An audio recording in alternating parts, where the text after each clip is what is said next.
بسم الله الرحمن الرحیم. درود شریف فضیلت. حدیث مبارکہ کے راځي نبی کریم صلی الله علیه و آله وسلم فرمایي چې کله یو انسان درود شریف وایي دغه انسان ته د یو ځل درود شریف ویلو په بدله کې الله رب العزت درې انعامات ورکوي. هغه درې انعامات کوم دي؟ هغه کې نمبر 1 انعام دا دی چې کله وی انسان درود شریف وایي الله رب العزت دغه انسان لس ګناهونه معاف کوي. دویم انعام هغه دا دی چې کله وی انسان درود شریف وایي الله رب العزت دغه انسان باندې لس رحمتونه نازلوي.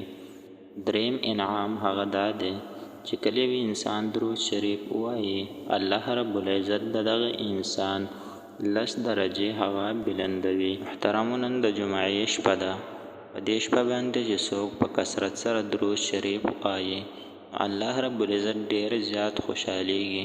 نبی کریم صلی الله علیه و آله وسلم ته زمونږ دغه درود شریف د فرشتو په ذریعه باندې پیش کیږي. زمونږ دغه درود و سلام پیغمبر مصطفی صلی الله علیه و آله وسلم ته رسیږي.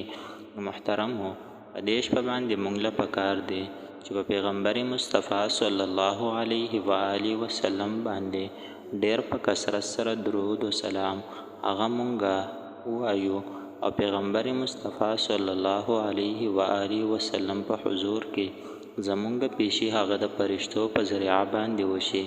بیا علماء کرام فرمایي چې په هر یو وخت کې هر یو درود افضل وي، خو بعضې وختونه داسې دي چې د هغې دپاره خاص درود شریف وي. په هغې کې د جمعې شپې دپاره دا درود شریف ویل پکار دي. اللهم صل وسلم وبارک علی سیدنا محمد النبی الأمی الحبیب العالی القدیر العظیم الجاه وعلى آله وصحبه وسلم.